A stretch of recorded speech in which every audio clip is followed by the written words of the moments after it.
como eu falei hoje cedo, acho que a maior parte aqui não tinha nem nascido ainda, e a gente tomava o trem lá em São Paulo para ir passar as férias com a minha avó, que é em São Carlos. Meu pai é de São Carlos, a família toda. São Carlos é uma cidade da minha infância. Eu fiquei muito feliz com o convite. Estou realmente, eu gosto muito de estar viajando, falando com os professores, mas hoje é um dia muito especial para mim, de estar visitando São Carlos, cidade da qual eu só tenho boas lembranças. É muito incrível isso, né? E meu pai, que estudou, meus tios todos, uns 20 dos meus primos, foram todos alunos ali se não me engano, da Guião. Meu pai fez, que era o primário, etc., a escola normal, se formou professora, meus filhos e meus tios também. E meu pai sempre fazia questão de me levar para ver. Aliás, amanhã cedo eu vou lá ver a escola, né, para lembrança. Para mim, uma lembrança que eu tenho é de uma escadaria enorme, né, era muito pequena, 4 anos, 5 anos. Então eu agradeço muito o convite, né, da Secretaria, de poder voltar, né? Dificilmente talvez eu viesse, né, com a correria, morando fora. Então, eu aprendi a valorizar a escola pública desde esse começo da minha infância, né? E eu também sou fruto da escola pública de São Caetano do Sul.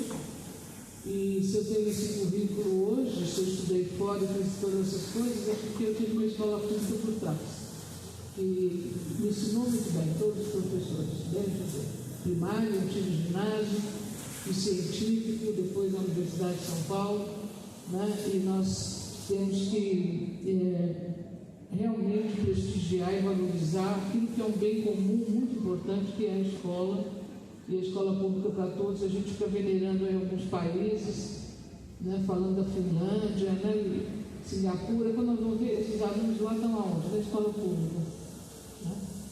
Todo mundo tem agora, né? Eu vou falar sobre a criança pequena. O título da palestra foi encomendada pela cidade, e eu já queria deixar bem claro uma coisa bastante importante, né? Nós vamos falar sobre a importância do desenho, que é uma das heranças, está na genética da espécie, para a escrita. E eu queria dizer já de início que o desenho o grande legado do desenho para a escrita é a narrativa.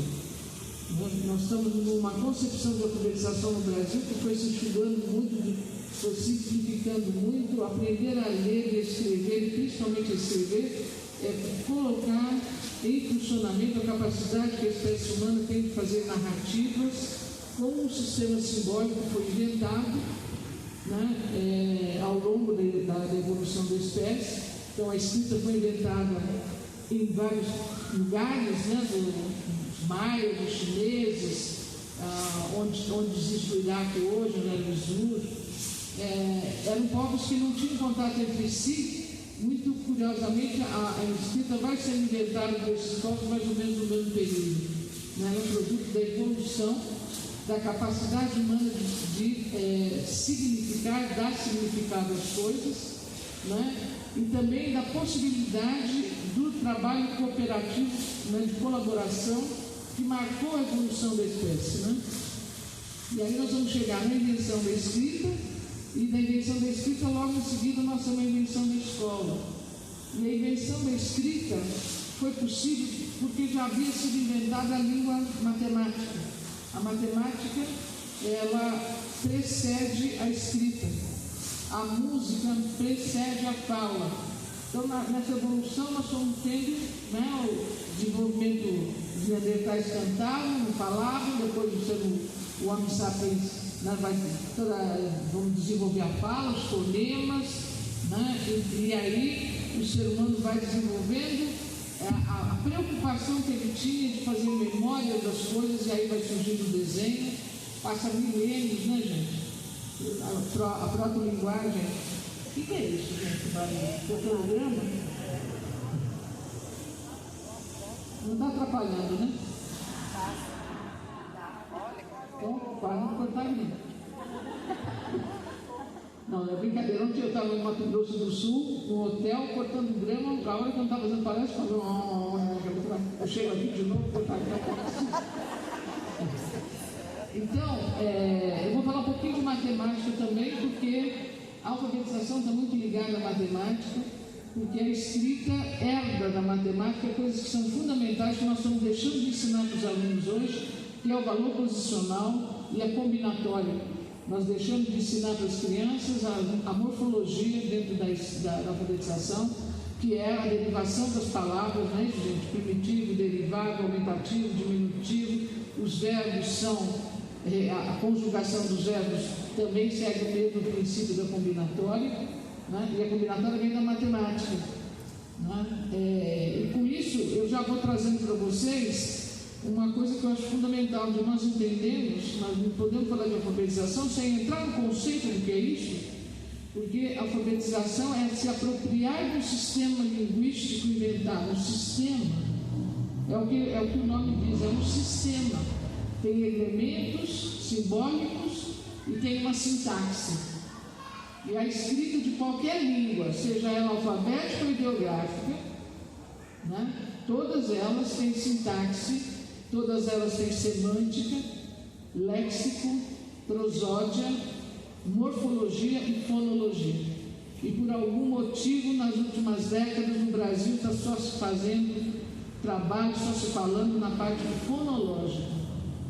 Então, fonema, grafema, consciência fonológica, método fônico, não fônico, tudo isso faz parte da escrita, mas faz parte de uma dimensão da escrita que é fonológica, né? E nós estamos vendo que o fato de, em 40, 50 anos, nós íamos diminuindo o currículo de escrita, porque o que se fazia na escola pública 40, 50 anos atrás, como currículo de ensino de escrita, eu tenho meus cadernos de primário até hoje. Eu entrei na escola em 58, 59, 16, 61. Minha filha fez escola pública,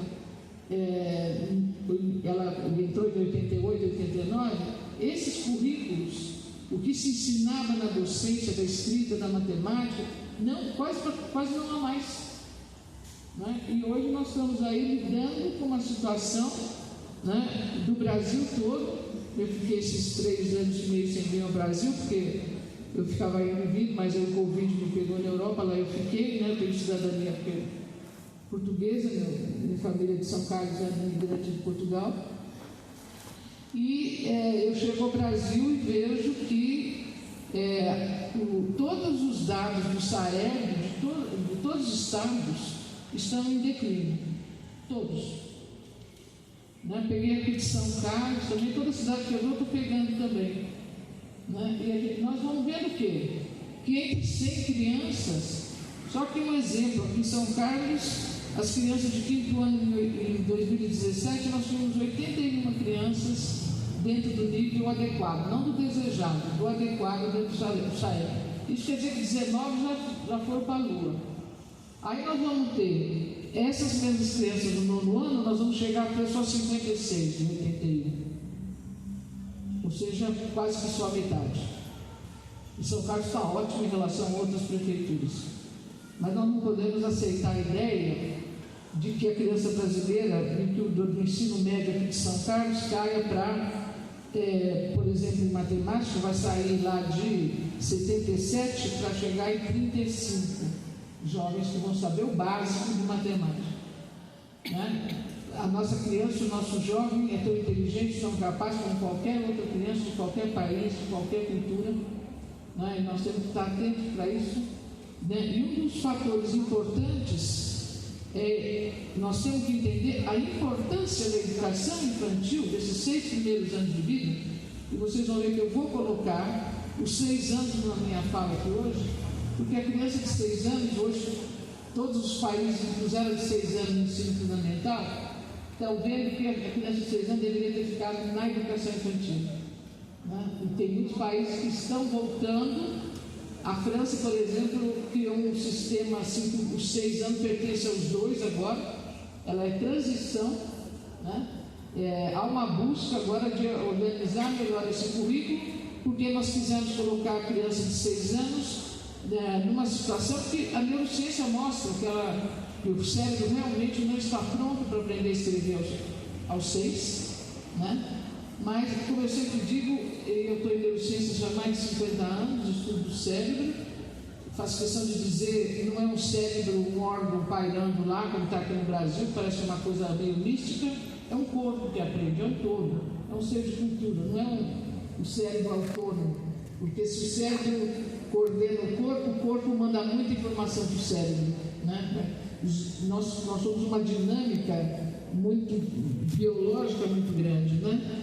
E se a gente olhar por 5.000 anos de escola, a gente vai ver que os pedagogos, os educadores desses milênios nunca colocaram a criança de menos de 7 anos para aprender a ler e escrever. A escola sempre começou com 7 anos completos, nas várias civilizações, nas várias culturas, às vezes até mais, os maias começaram com 9, né?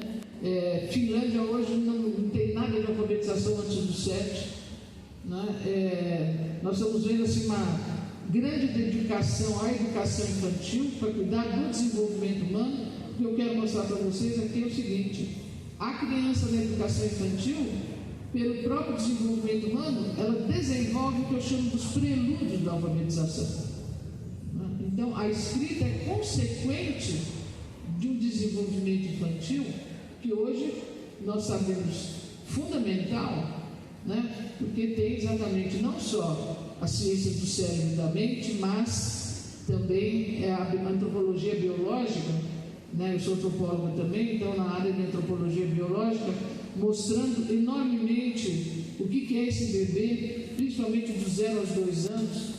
É uma coisa que nós não tínhamos a menor ideia antes, o que acontecia, né? Dentro da cabecinha, não dava para a gente pesquisar o interior, como hoje a gente tem acesso ao cérebro, né?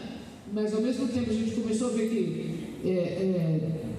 ficando muito surpreso com o que a gente estava vendo com os estudos da neurociência, então o pessoal também de psicologia social começou a estudar muito corpo, comportamento, essa criança no espaço, não é isso? As relações de comunicação dessa criança, né? Como é que ela como ela se forma como ser de cultura e de comunicação nos 2 primeiros anos de vida, né? E essas vivências, esses 6 primeiros anos de vida, definem muito, não é? As estruturas cerebrais que vamos acompanhar para a vida toda. Então hoje, gente, ninguém tem dúvida, na Europa, mesmo nos países orientais, eu acompanho no possível a educação na China, né? A China que vem promovendo um movimento na educação infantil em que é dada uma carga horária muito grande para a brincadeira. A criança brinca 1h30 por dia, brincadeira não dirigida, brincadeira livre, que é chamada hoje. Ela brinca e está vendo o avanço da China? O avanço da China é econômico, é estrutural na educação,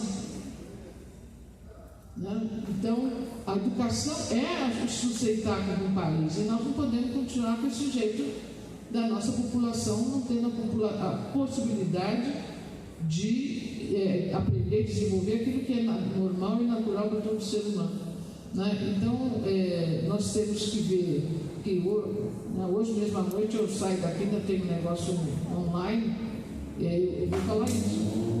Não adianta a gente ficar discutindo os negócios de umas avaliações aqui, não sei o que lá, se nós não olharmos para a educação infantil. Essa formação inicial na creche, na escola de educação infantil, que é quando nós temos, que vocês vão ver aqui que eu vou falar, sobre as heranças da espécie, essas heranças da espécie que devem ser desenvolvidas e que são a base para os aprendizados escolares, né, tanto no Fundamental 1, 2, e ensino médio e universidade, né? Então, veja bem, eu comecei com pesquisa de criança pequena, creche, bebê prematuro, na década de 70, né? O que nós passamos de mudança, gente, em 50 anos é incrível. Do jeito que a gente olhava o bebê, né? Aquele bebê que a gente achava que não enxergava direito, né? Que ele só ia enxergar no 5º mês. Eu sou filha de professora, né? Alfabetizadora. Sabe como que é filho de professor, né? Todo mundo sabe. Então minha mãe foi tendo filho e a filha mais velha vai cuidando dos filhos, né? E a gente, filho de professor, a gente se vira, né? A gente faz um monte de coisa. e eu cuidava dos meus irmãos menores. Eu lembro que uma das recomendações era que eu fizesse o coelho bem direitinho, fizesse, apertasse direitinho e tal. Eu sou da década de 50, meus irmãos nasceram ali em 50, 56, 59, 60. Né? Nós saímos dessa concepção de bebê indefeso, defeso ainda ele é, precisa da gente ali para sobreviver, né? Mas essa criança que parece que está ali esperando crescer, falar, chegar para fazer alguma coisa, é uma criança extremamente ativa, curiosa, programada biologicamente para aprender. Nós somos biologicamente, nossos neurônios já chegam preparados pela genética da espécie para eu aprender sobre o mundo, aprender a movimentar meu corpo no espaço, aprender a enxergar, aprender a me relacionar. Quer dizer, nós temos aí o comprovante, eu vou mostrar para vocês aqui, da enorme movimentação neuronal que acontece no cérebro da criança. Imagina que o bebê nasce com 20% do tamanho do cérebro do adulto, com um ano ele já está com 70%. Não existe nenhum outro período na vida do ser humano do tamanho de desenvolvimento. Não há.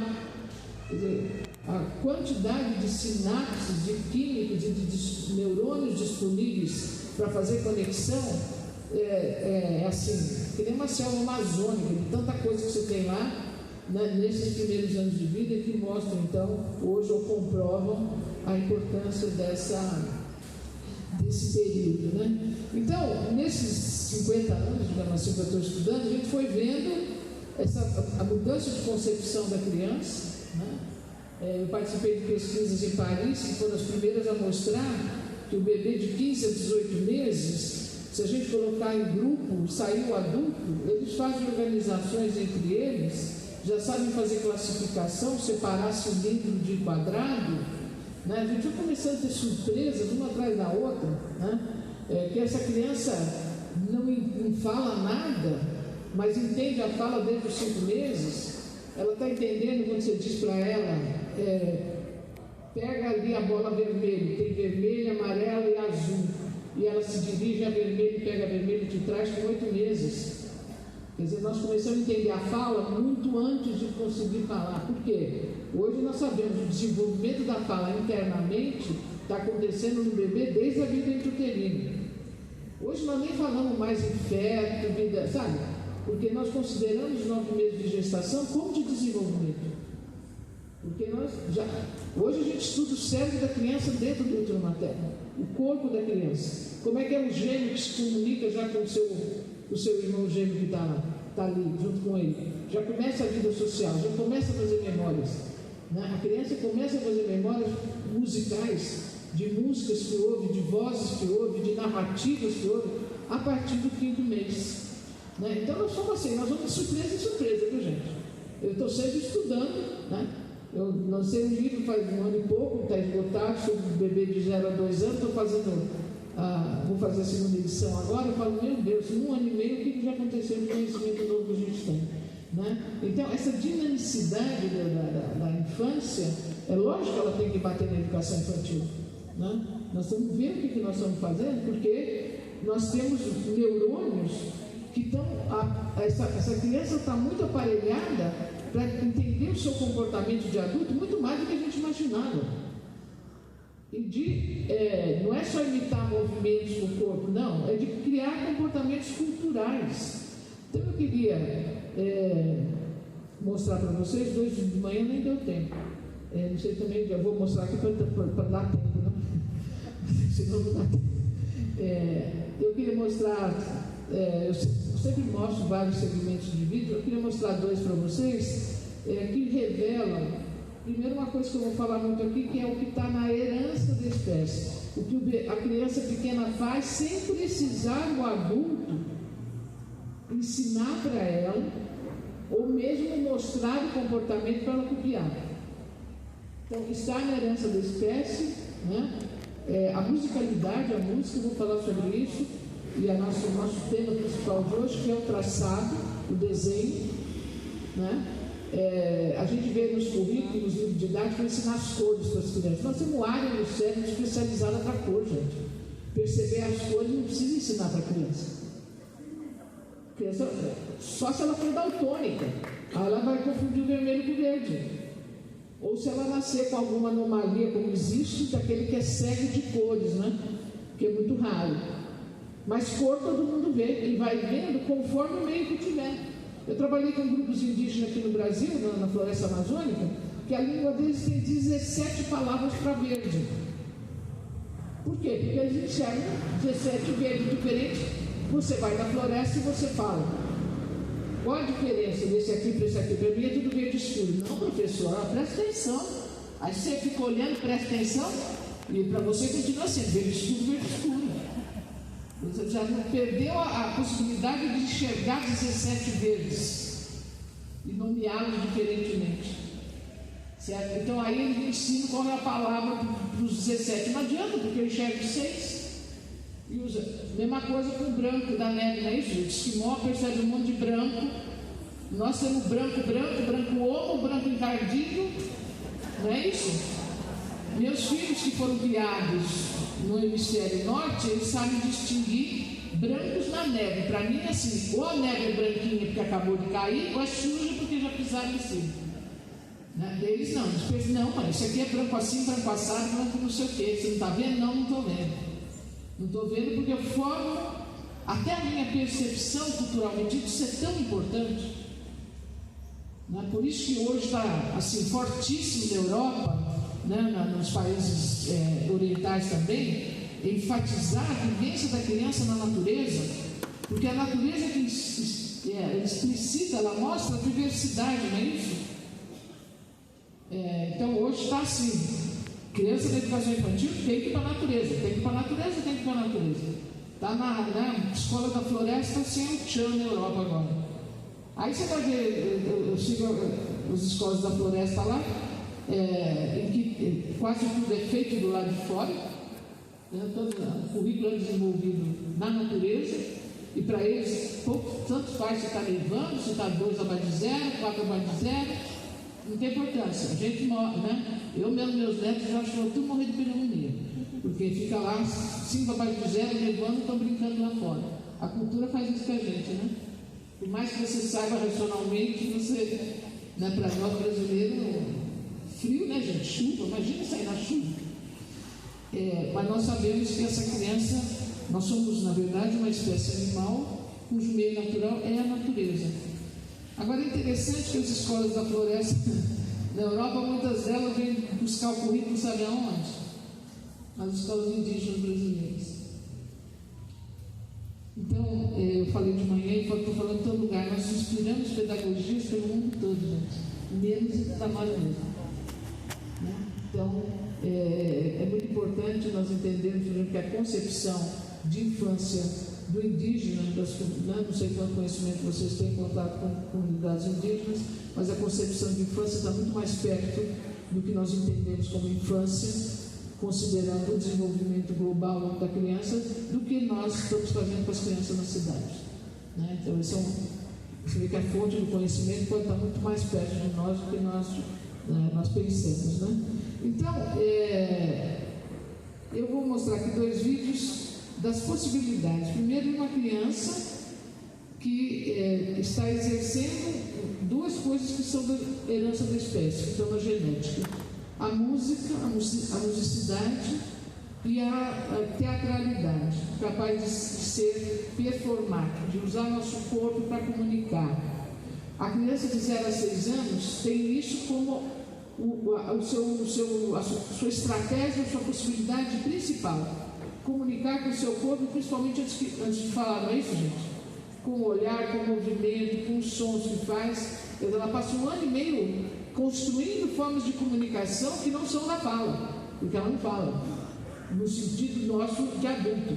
E a gente fica encantado quando a criança começa a falar, porque finalmente parece que a gente vai se entender com elas.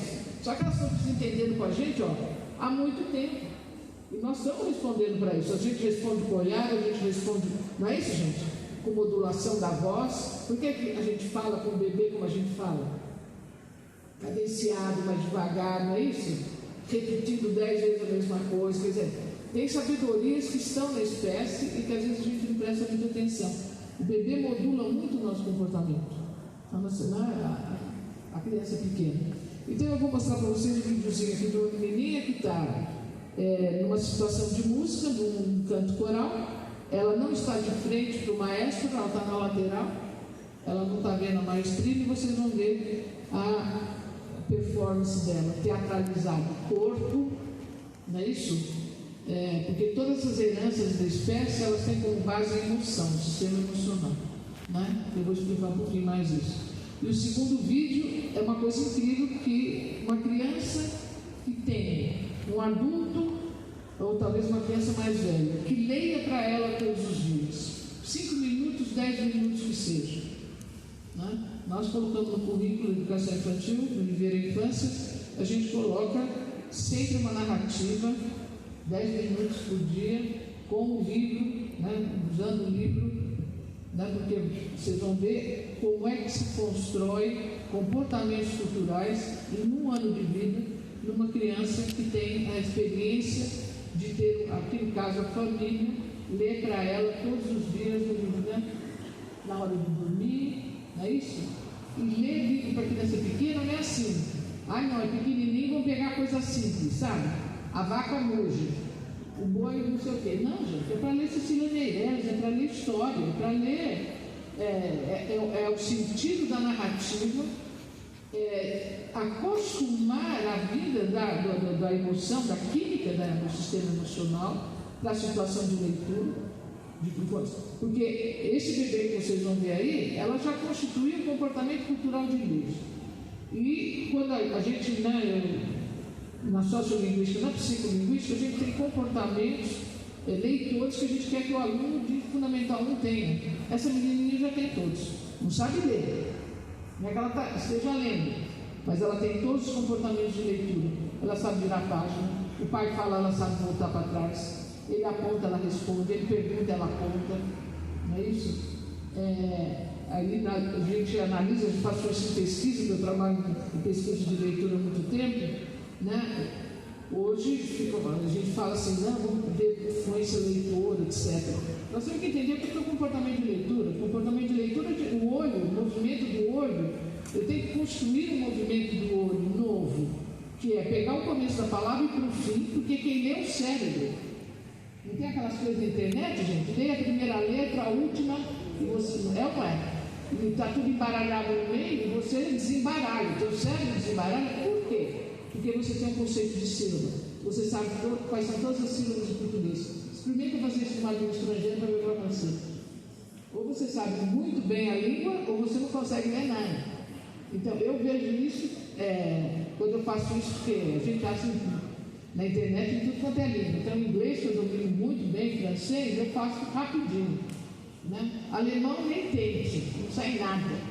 Porque você tem que ter, né? Minha netinha já falou, meu neto mora na Alemanha, ela falou, vovó, você está muito velha para aprender alemão, acho que você não vai conseguir. Ela me anima muito assim, né? Aí eu falo assim, mas a vovó estuda mandarim, ela está aprendendo mandarim. Mas o alemão é muito mais difícil. Ou seja, desista logo, não vai, né? Aí, porque às vezes eu tento falar alemão com ela, ela fala assim, vovó, você não aprende mesmo, nossa senhora. Mas a gente aprende, né? Eu já entendo metade do que está acontecendo. Mas eu não consigo fazer essa leitura, não é isso? Porque eu não tenho, na minha memória, os padrões de sílaba da língua alemã. E nós estamos querendo que a criança hoje leia sem ter padrão de sílaba, gente. Toda a língua ela é feita de padrões, tudo é feito de padrões. Né? Nossa memória segue os padrões. Então vocês vão ver aqui a possibilidade, né, da criança pequena construir os comportamentos de leitura, né, e principalmente numa situação afetiva e emocional positiva. Porque nós estamos aí com muito aluno, eu trabalho no Fundamental 1, gente, Fundamental 2, aluno que não quer saber fazer qualquer coisa na vida, na escola, menos escrever, tem um horror de escrever, não quer escrever, criança que não quer desenhar. Por que não quer? Porque eu falo, quando a criança desistir de fazer alguma coisa, porque já houve um processo que levou ela a desistir, porque a gente está na espécie. Desenhar, por exemplo, está na espécie, não se justifica uma criança não querer desenhar.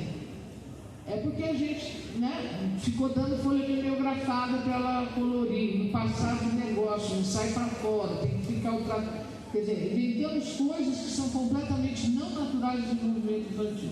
Então vamos ver, os vídeos são curtos. Filme aí, gente, estou aguentando assim. Daqui é bom que está tudo no chat, finalmente eu vi lá atrás, eu não vejo, não sei, daqui da frente eu estou monitorando. Eu falei que só, eu nem como feijão no arroz, né? No almoço. Esse palestrante come feijão, ó. Feijão é demais, né, gente? É bom, mas usa muito oxigênio do cérebro para fazer a digestão. Vamos lá então. Primeiro nós vamos ver essa criança maestrina. Vejam a teatralidade e a musicalidade dessa criança. Pode passar.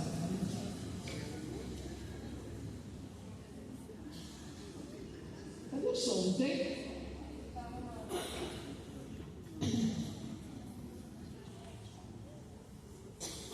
Se der, não sei qual é a visibilidade que vocês têm, veja a expressão do rosto dela, na cada parte musical.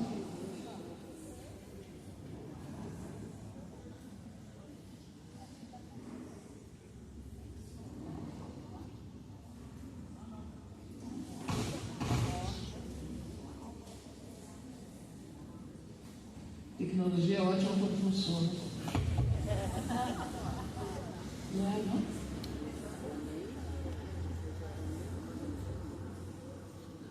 Gente, sabe que eu fui fazer uma fala? Eu falei.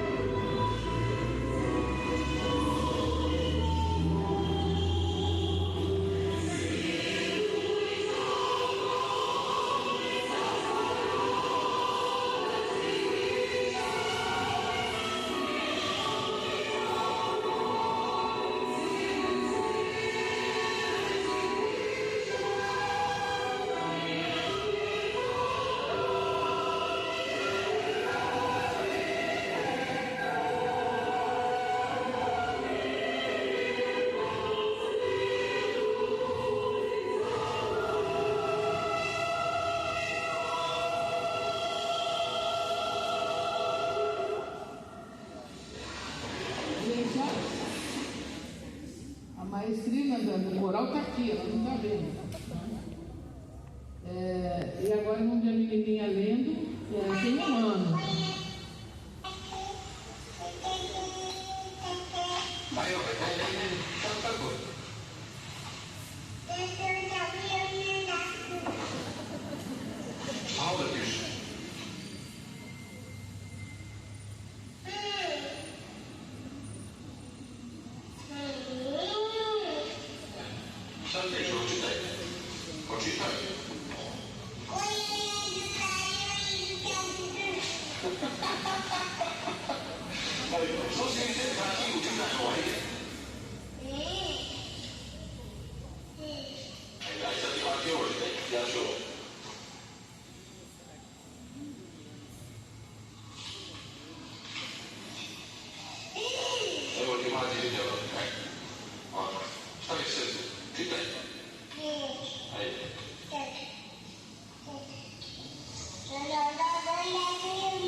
Deu para ver, gente?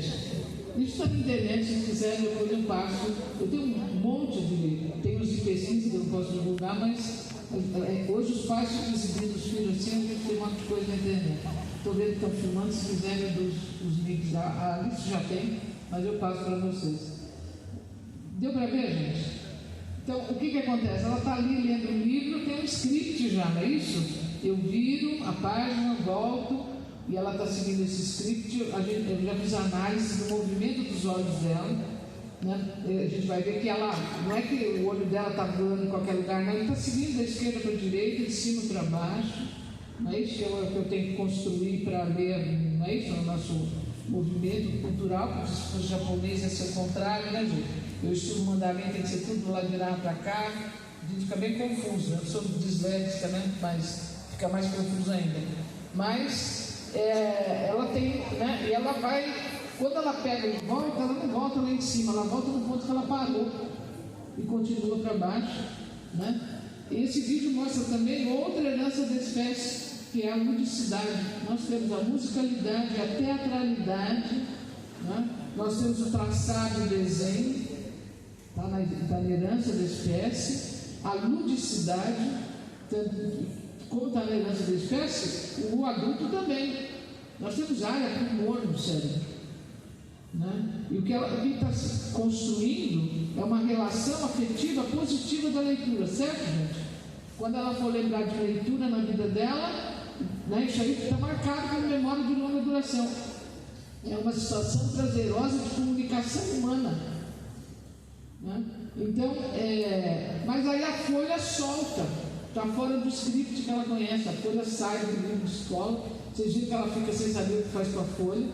O pai pega a folha, ela deixa, mas ela vai botar, não, põe a folha de volta aqui, o lugar da folha é aqui, não é isso que ela faz?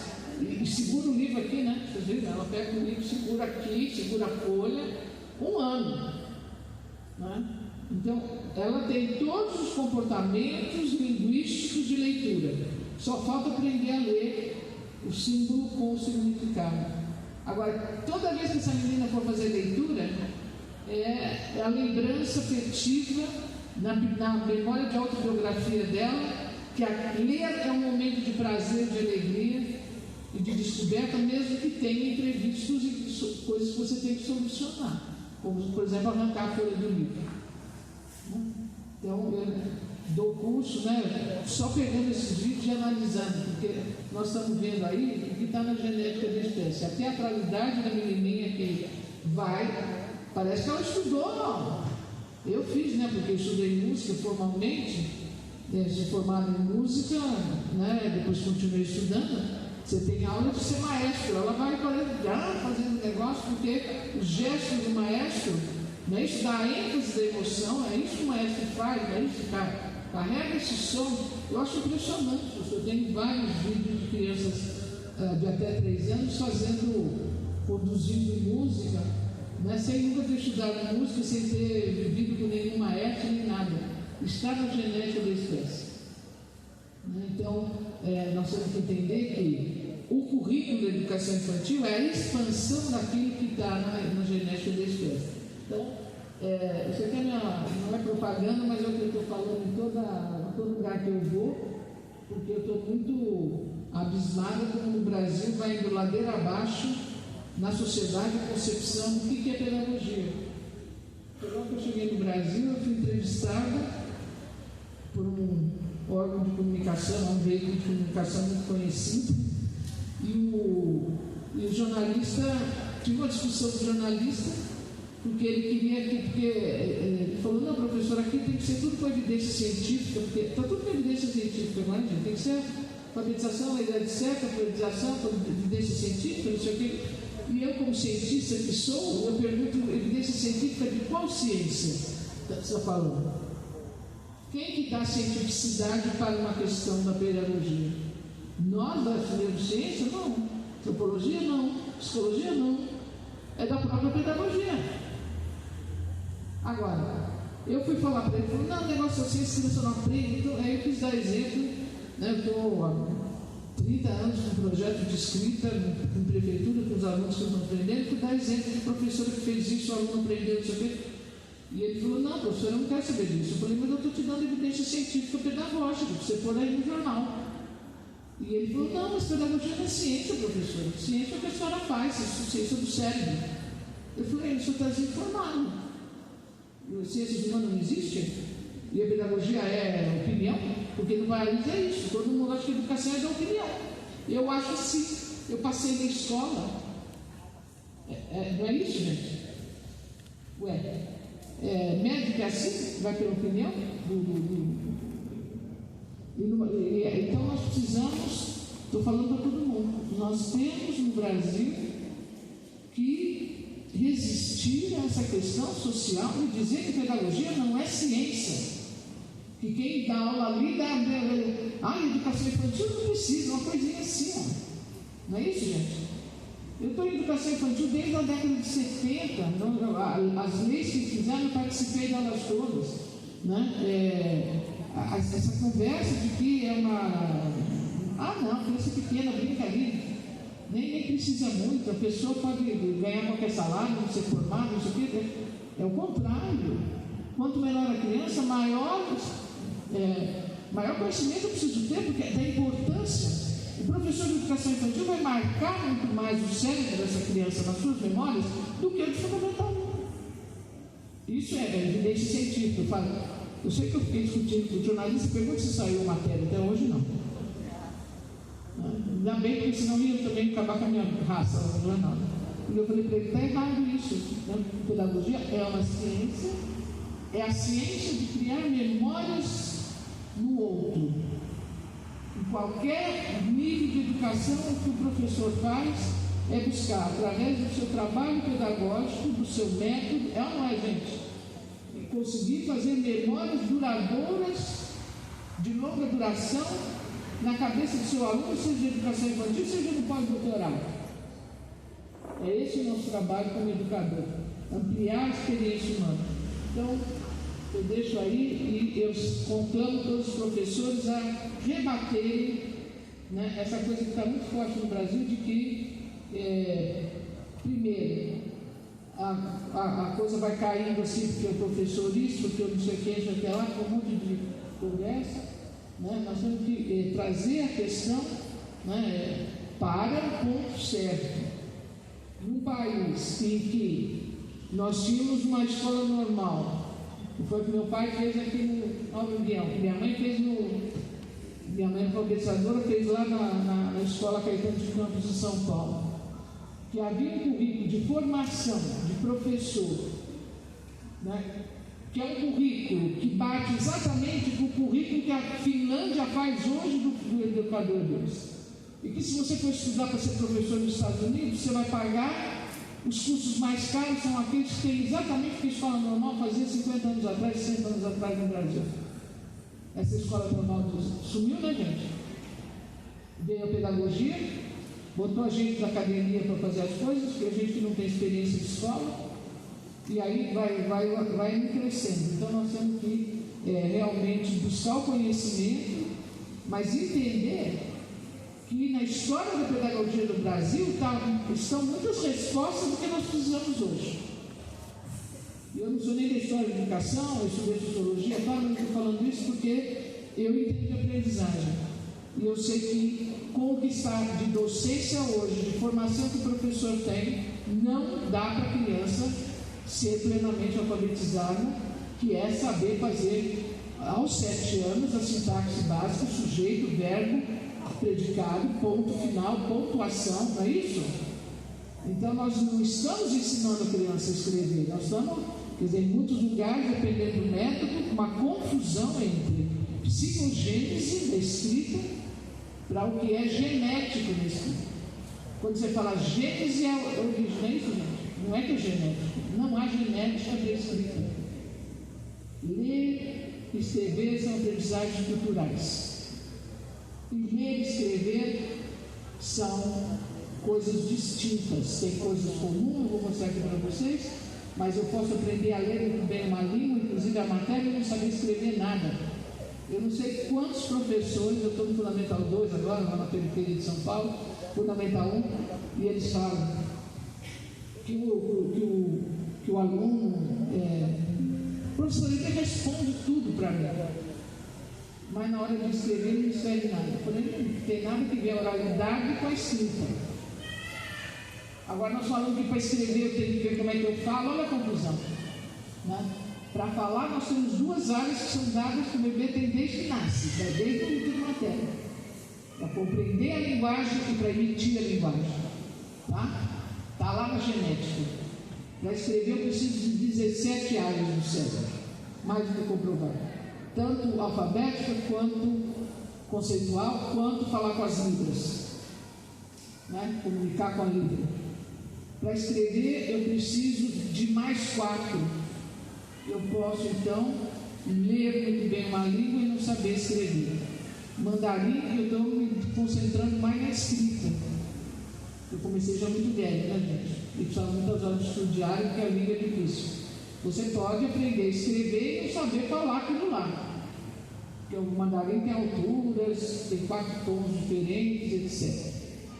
Mas nós temos que entender que tudo isso é aprendizagem cultural, não tem genética. E não esqueçam isso, quando os professores de fundamental falam, mas eles têm que vir alfabetizados da educação infantil. Eu falei, como que é? O que você considera alfabetizado? Alfabético? Saber escrever uma palavra, estar alfabetizado?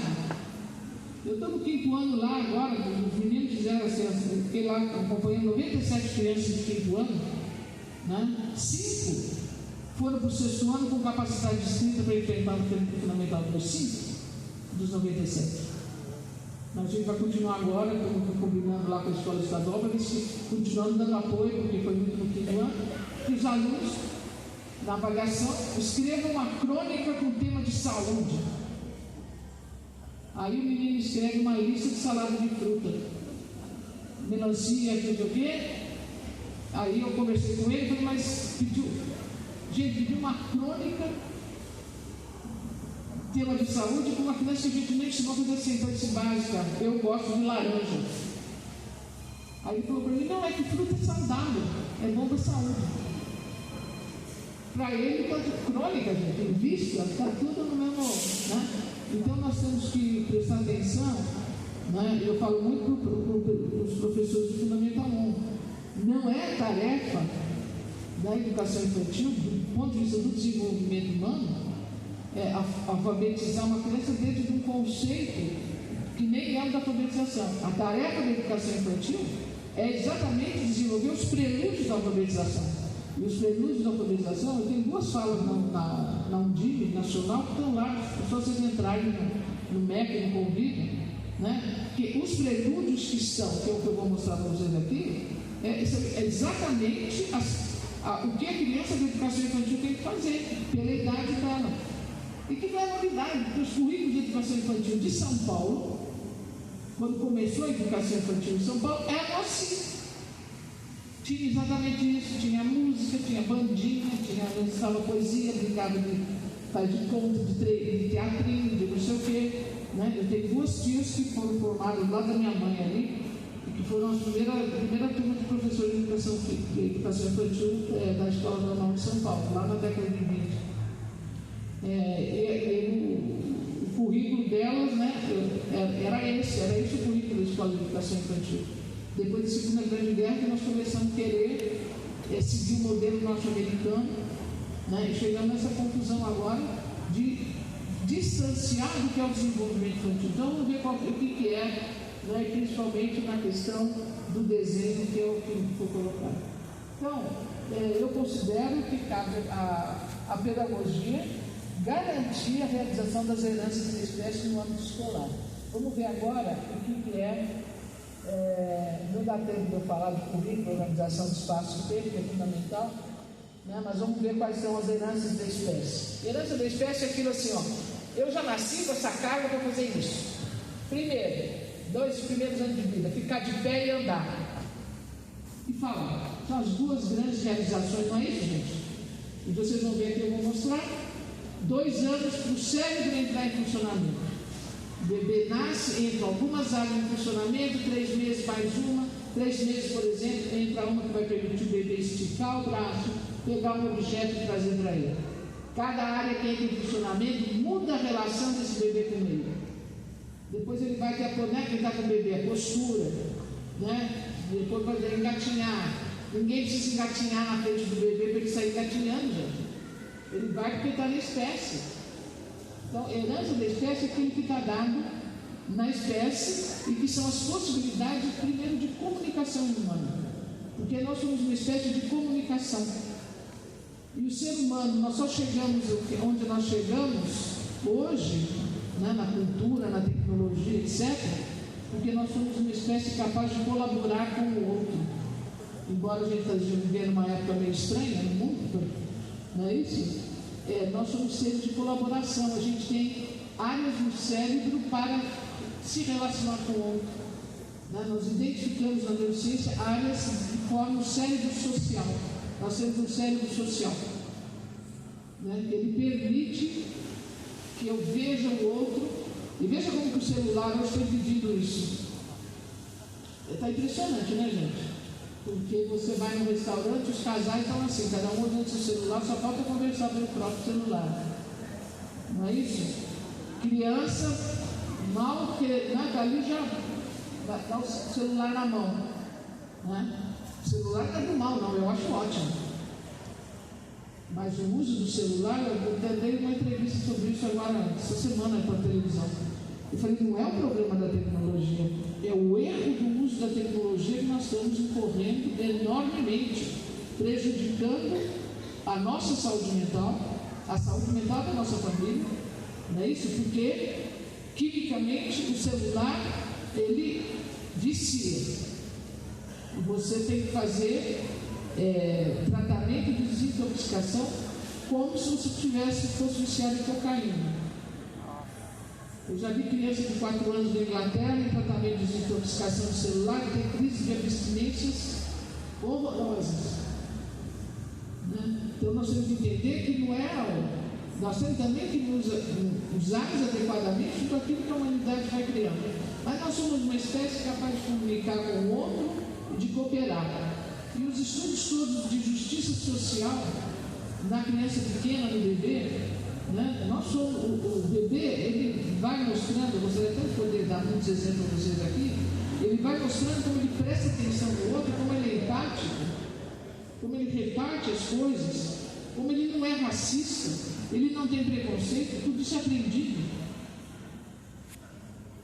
A criança, né, tem aí na internet uma coisa que a gente vê muito trabalhando com, principalmente em países que têm imigração. Agora eu estou vivendo isso em São Paulo, a gente está com muita imigração do Afeganistão, do Haiti, né? São Paulo hoje está vivendo uma outra situação, né, pelo menos comum no Brasil, digamos assim, com muita imigração de culturas muito diferentes, não é isso? E a gente vê a solidariedade das crianças com essas crianças afegãs que estão chegando. Né? Depois o pessoal começa a achar esquisito, porque usa véu na cabeça, porque usa aquilo, as crianças também começam a achar esquisito. Mas, né, a gente tem pesquisas aí, muitas, na psicologia social também, na antropologia biológica, mostrando que a criança não é racista, ela fica racista, ela vai vendo que a diferença é enfatizada. Né? Então, veja que o papel importante de nós termos situações, né, de comunhão social dentro da escola, de participação. Né? Nós somos uma espécie que tem violência, mas a violência ela o que modifica os comportamentos de violência é exatamente a educação, a experiência da educação, certo? Então esse papel é importante, porque já com 7, 8 anos a história já é outra. Mas se eu pego na educação infantil, eu tenho muita possibilidade, não é isso? De trabalhar a cooperação, e isso não se faz fazendo discurso ou uma unidade socioemocional, isso se faz na prática comum, certo?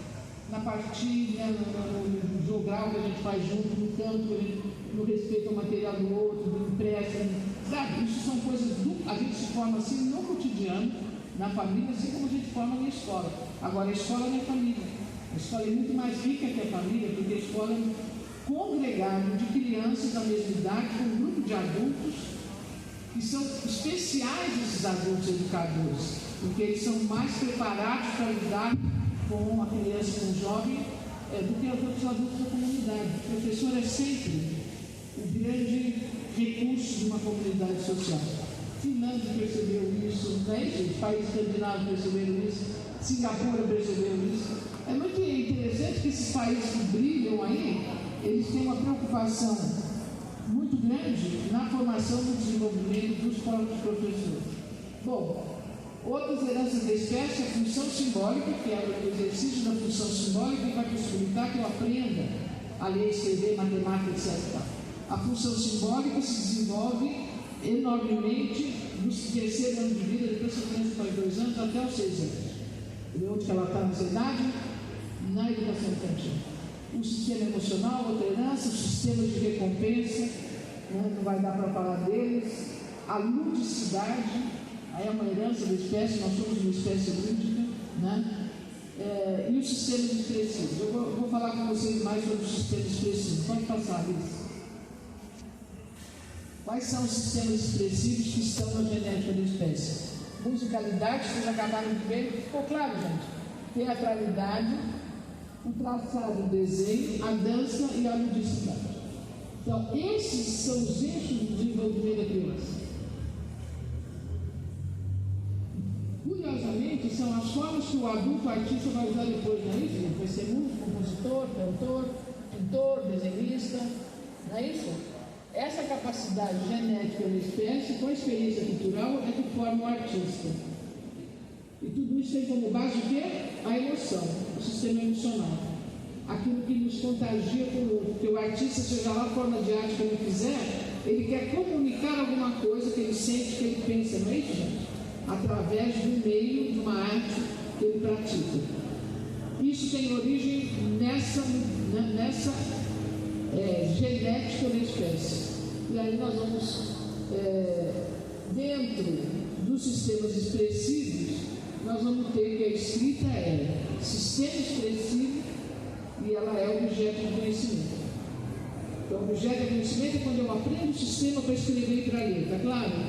Sistema expressivo é quando eu faço ou leio literatura e poesia. E nós temos que entender que quando aquela menininha, o pai está lendo, ele está fazendo uma educação literária, está trabalhando a língua com o sistema expressivo. Nós passamos nos livros didáticos, eu dou consultoria para editoras, eu falo, gente, não é para ficar usando poesia como objeto de conhecimento. Pega a poesia lá, eu sempre dou exemplo, que eu vejo todo mundo fazer isso. Pega a bailarina do Isto Aquilo da Cecília Meirelles. Agora vamos pegar a palavra bailarina, porque tem o B, não é isso? E vão trabalhar o B e a bailarina, que é para toda a narrativa da bailarina. A bailarina é para a gente ler coletivo, ler individual, não é isso? É para você fazer uma performance de bailarina lá na frente, ok? É para ser a poesia. A poesia, né, comprovadamente nos estudos do cérebro, mostra o seguinte: a poesia, a literatura e a música pegam muito globalmente o cérebro, quase que o cérebro todo. Então tem uma vantagem enorme a gente fazer isso, inclusive para nós, adultos, mulheres na menopausa. Eu sempre trabalho com mulheres na menopausa, leia, ouça poesia, porque o livro de autoajuda, ele não atinge zonas de recompensa do cérebro. A poesia, ela atinge zona de recompensa, quer dizer o quê? Sai química, dopamina, serotonina, vai lá, bate naquelas zonas que você tem recompensa e você se sente bem.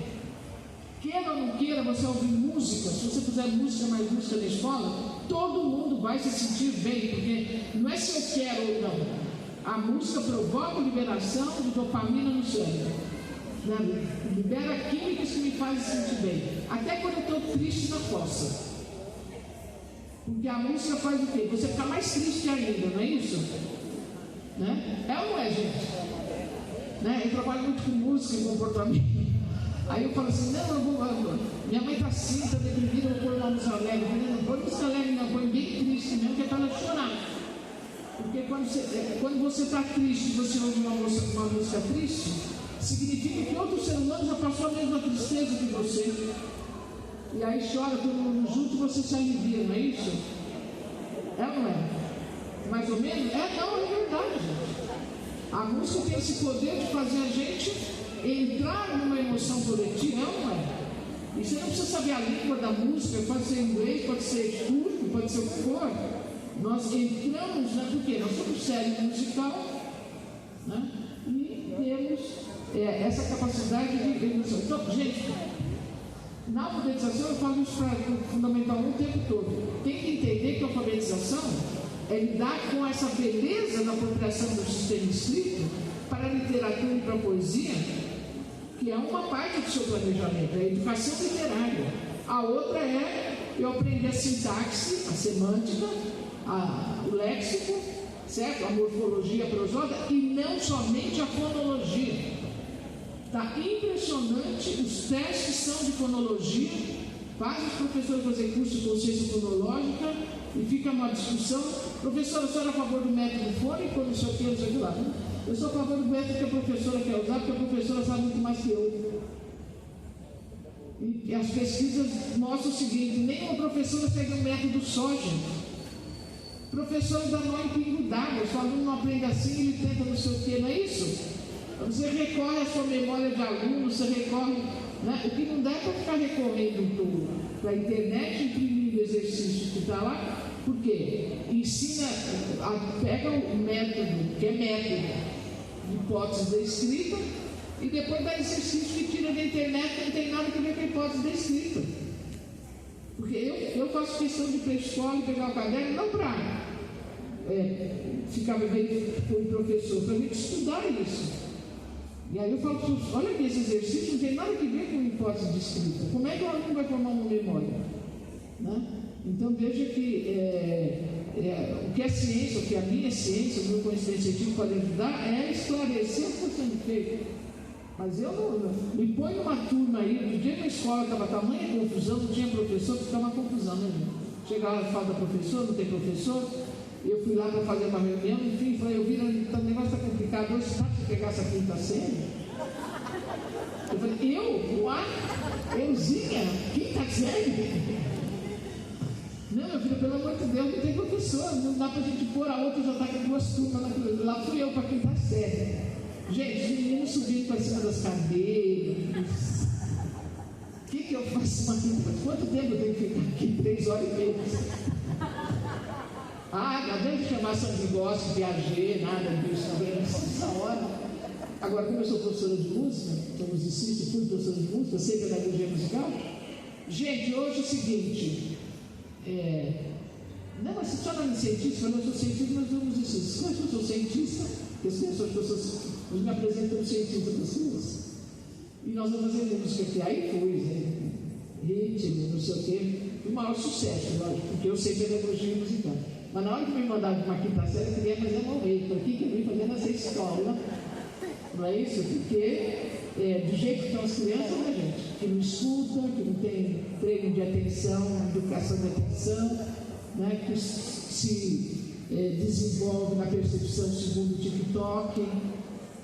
Querem tudo assim. A professora dá para fazer dancinha de TikTok? Eu falei, não dá, porque eu nem sei o que é TikTok. Não sabe? Não sei. Aí teus filhos não me ensinam, você não, meus filhos já estão tudo adultos, depois eu não tenho, nunca tiveram, eu não tenho nem televisão, porque meus filhos sem televisão em casa. Então, nossa, mas eu pensei, vamos fazer um negócio de música aqui, eu sou professora de música e não mensal, isso vai vir a turma porque eu sei pedagogia musical. Então, pedagogia não é qualquer um chegar lá e faz, gente. Certo? Eu, graças a Deus que eu fiz tanta coisa de pedagogia musical, que eu dei conta do quinto ano. E aí a diretora falou, eles gostaram tanto que eles querem que você venha a semana que vem. Eu falei, euzinha não, porque, gente, é um desgaste. Não é isso? Você tem que estar ali.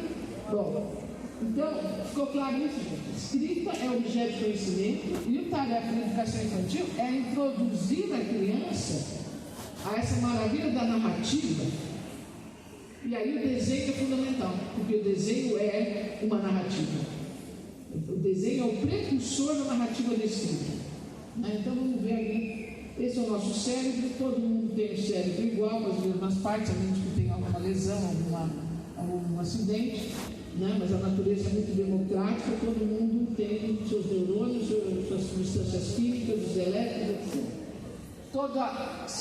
Toda memória é formada com neurônios, né? Nós temos aí 100 bilhões de neurônios. Existe uma teoria nova que talvez a gente não tenha 100 bilhões, mas a gente tem 84. Para mim, tanto faz 100 como 84, é bilhão demais. Dá para fazer, porque cada neurônio pode chegar a fazer 10 mil sinapses. E o trabalho do educador é exatamente conseguir muitas sinapses para formar memórias. E a gente forma muitas memórias estudando, fazendo a mesma coisa, cantando 10 vezes a galinha do vizinho, caindo 10 vezes no chão. E isso nós não precisamos nem inventar, porque a criança de 3 anos já sabe disso, não é isso, gente? A criança de 3 anos, ela quer repetir 500 vezes a mesma coisa, não é? Eu sempre falo isso, criança, eu estou em creche desde 70.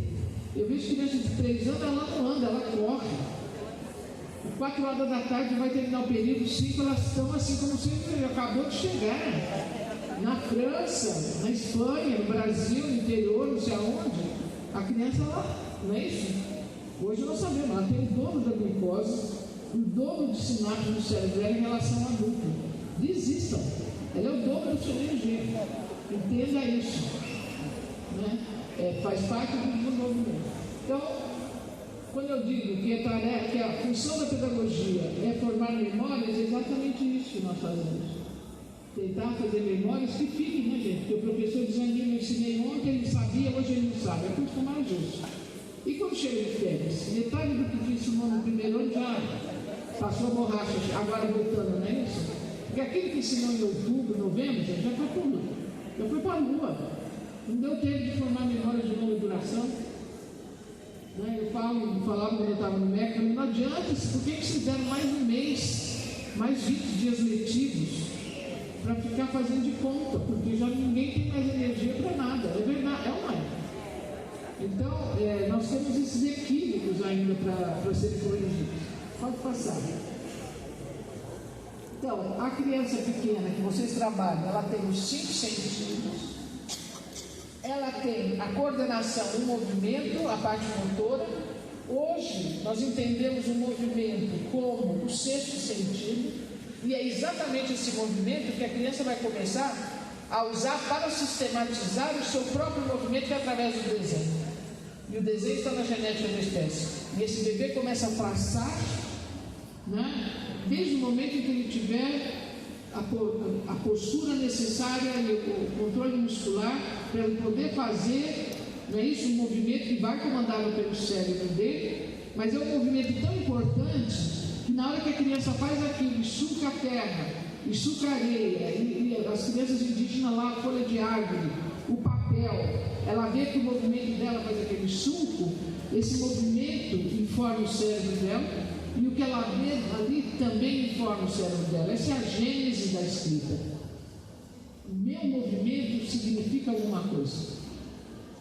E o desenho da criança, gente, eu estudo o desenho da criança desde que eu fui aluno de psicologia, desde eu entrei na faculdade de psicologia em 70. Ali na psicologia a gente chama de desenho e faz garatuja. Nome feio pra caramba.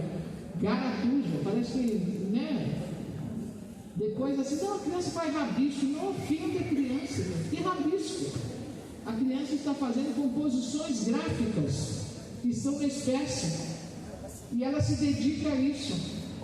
Ela vai fazer 10 vezes a mesma desenho, mas não é sempre o mesmo. Ela vai modificando. Isso já antes dos 2 anos de vida. Porque está na genética da espécie. Vou provar para vocês que está na genética da espécie. Né? Então, o movimento, o desenho já é um movimento estruturado que permite a essa criança montar uma história. Nós somos seres de narrativa. A espécie humana é o que é porque nós contamos história. Nós somos fascinados por história, seja ela qual for, a fofoca do vizinho. É ou não é, gente? A conversa, a novela, não é isso? O desfile da escola de samba lá no Rio conta uma história, não é isso? Nós somos seres de história, a gente conta história para emitir uma opinião. E a cultura vai enfatizar isso ou não. A nossa cultura brasileira enfatiza muito. A gente é muito contador de história, irrita muito os estrangeiros, sabia? Eu tenho genro alemão. Ele fala para mim, mas por que você não fala já no cara o que você pensa? Por que você está falando? Porque a gente... Né, e eu que estudei muito na sociolinguística a fala do negro nos Estados Unidos, né, trabalhei muito com o movimento negro. A criança negra nos Estados Unidos, ele pergunta assim, não sei o que, o seu tio faz uma frase aí, não, porque meu tio levou lá, estou falando do caso real, né, lá em Harvard. Não, meu tio, ele sabe, nós fomos na loja comprar um tênis, depois não sei o que, vai embora, né, para dizer o que o tio deu de comer, tem que contar uma história. O americano branco acha que esse negro só está enrolando. Eu falo lá no Brasil, a gente só enrola também, porque não é isso, gente? Nós gostamos de contar uma história. Nós brasileiros, todas essas coisas que eu percebi morando fora, nós brasileiros, a gente, se a gente contar uma coisa uma vez só, parece que não foi direito. A gente tem que falar de novo, é ou não é, gente? Quando você vê, está falando, mas você viu? Ela falou assim, depois eu li isso. Você já acabou de falar isso. Aí vai a conversa um pouquinho, mas você percebeu, né? Que ela falou assim. É ou não é? Meu genro, meus filhos percebiam isso quando a gente morava nos Estados Unidos, vinha passar as férias aqui. Minha mãe está com 97 anos. Minha mãe já estava brasileira. E eles falavam assim: a vovó está ficando muito velha porque ela conta 3 vezes a mesma coisa. Ela falou tudo igual. Foi igual da cultura. Aqui é brasileiro é assim, né? Minha filha é roteirista. Hoje ela falou: tá vendo? Você está contando história 10 vezes a mesma história. Né? Mas meu filho não. A cultura cresceu nos Estados Unidos, a cultura dos Estados Unidos do branco é assim. O inglês é assim, né, gente? Vai lá na lata. Aí você vai falar francês, não. O francês é dá uma volta. A própria língua, meu Vigote falava isso, né? A língua mostra o pensamento cultural da pessoa. Né? Então a gente está muito mais próximo do russo, do italiano, do que do meu genro alemão. Ninguém está gravando, né? Porque depois ele já fala assim para mim: eu vou falar com você, mas você presta atenção na resposta. Responde direto. Né? E outra coisa que nós temos um costume é que na nossa narrativa, na nossa interação, nós somos brasileiros, não sei se vocês já perceberam isso, nós interrompemos o outro falando junto. E se o outro me interrompe, parece que não está interessado, não deu opinião, não é isso? Isso irrita profundamente o americano, o alemão. Meu gente já fala assim: você espera terminar, depois tudo. Quando terminar, você fala. E você fica policiando, mas quando você vê, você já fala, porque apesar de. Então veja, essas construções, né, elas são culturais, nós nos constituímos como seres de cultura, está claro isso? E não tem a melhor ou pior, é simplesmente a diversidade humana. Né? As minhas alunas nos Estados Unidos ficam muito irritadas porque nós brasileiros falamos e sorrimos quando estamos falando. Aí você vai para os Estados Unidos, para a Alemanha, e fala que o povo é frio, porque você fala com eles e ninguém sorri. Mas só que você não está percebendo isso. Só de eu falar sorrir, já tem meia dúzia aqui que sorriu, porque a gente, Aí minhas alunas, no dia do doutorado, ficam muito irritadas comigo. O professor só está rindo do quê? Está rindo de nós? Na universidade não era. Eu falei: não. Mas por que a senhora? Não, a senhora riu. Eu falei: não, assim, brasileiro é meio bobo, ri à toa. Você me desculpa, eu vou rir à toa. Eu não vou conseguir segurar meu riso, quando a gente fala, naturalmente você sorri, não é isso, gente? Faz inflexões. Mas a gente fica incomodado. Eu falo: você tem que aprender a viver com o outro. Nova York é uma cidade cosmopolita. Tem que ter gente que ri, que não ri, que não sei o que. Então veja que tudo isso é constituído, né, pelos 5 sentidos, né, pela percepção do movimento, porque tudo isso é movimento, né, gente? Sorrir é movimento, do jeito que a gente fala, flexão da voz, e com a orientação espacial. Né, o corpo no espaço, fundamental para a criança até 6 anos. No corpo no espaço, na brincadeira, no movimento, põe o bebê no chão. Né? Tudo isso tem a ver com o desenvolvimento da geometria. A geometria é a locação das coisas no espaço com os padrões, e nós temos genética para a geometria, muito bem. Nós falamos disso. Só aqui para mostrar para vocês rapidinho: cérebro lendo na primeira coluna horizontal, na segunda o cérebro escrevendo. Estão vendo a diferença entre ler e escrever? Então, vendo aqui que no escrever tem um vermelhinho também ali na ponta do cérebro, ali, ó, na pontinha ali, ou seja, está aqui, ó, na parte pré-frontal, onde está a sintaxe, onde está a metáfora, onde está o verbo de ação, onde está o que a gente chamava de cognição, o intelecto, tudo isso, tomada de decisão, tudo isso nós fazemos com essa parte do cérebro, que é a última que amadurece, então, no adolescente e no início da vida adulta, é marcado pelo amadurecimento do córtex pré-frontal. Então, veja como a escrita é fundamental na formação. E outra coisa que no Brasil nós precisamos considerar, porque todos os documentos falam que é a função social da escrita, e deixamos de falar de 20 anos para cá, ou 30, que a escrita tem uma função individual. Ela tem duas funções, social e individual. Eu escrevo para mim mesmo, vocês estão anotando para você mesmo, eu escrevo diário para mim, eu percebo o que eu estou pensando quando eu escrevo, não é isso, gente? Eu faço anotação. Agora, eu no primário, eu fui ensinada a usar a escrita para fazer sinopse, resumo, chaves, etc., desde o primeiro ano. A gente fazia o problema, a professora dava o problema, em seguida você tinha que escrever com letra cursiva o que o problema estava pedindo. Então a professora dava o problema, você dava. O problema quer saber quanto Maria terá de troco depois de comprar 2 batatas, não sei quanto, sei o que lá. Então eu explicava para mim o que o problema queria. Indicação, operação. Vai ver a matemática de Singapura hoje, que é o Tchan do mundo. Está lá. Vamos usar a escrita dentro da matemática. E a gente sabe que a criança que desenvolve matemática desenvolve mais a escrita, porque as duas são parentes, digamos assim, né? E aqui embaixo, bem aqui embaixo, dá para você ver as áreas que são comuns à leitura escrita. Eu falo isso para o professor e alfabetizador o tempo todo, tem que entender isso.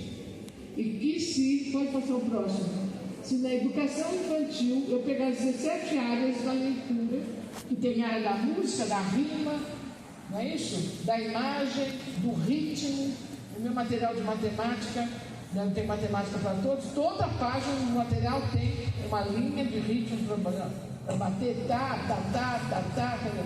né? Eu tinha isso, solfejo, não é nenhuma inovação. Nós temos que ter, né? Aí fala que não tem processamento auditivo. Processamento auditivo é que eu sabia escutar. Não é isso, gente? Sílaba, letras, processar, não é isso? Eu preciso do ritmo. Aí eu uso música indígena, aí a gente usa música negra, né? Que tem essa batida, etc.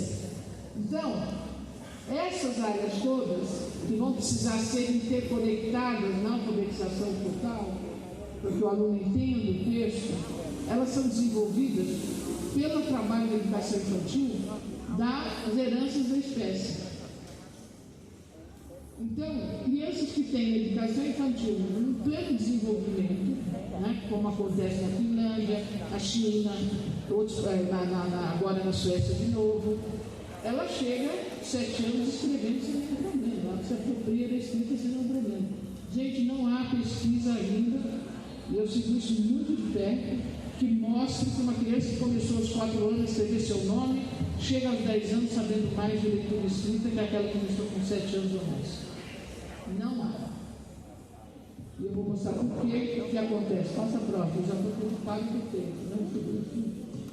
É muito pouco tempo, tem 10 minutos, é isso? Ou nem isso? Bom, faz de conta que é 10, porque não é agora 10. Bem rapidinho, nós temos área para as quantidades. O que tem que desenvolver na educação infantil é o conhecimento de quantidade, as relações de quantidade. Não é ficar ensinando a contar de 1 até 10, ou até 20, ou até 30. A criança tem que fazer correspondência, 3 a 3. Nós temos na genética da espécie a quantidade 3. O bebê, no primeiro mês, a gente mostra assim, claramente que ele sabe a diferença entre 1, 2 e 3. Mas não é grande coisa, porque o pombo sabe, o golfinho sabe, o cachorro sabe, a abelha sabe.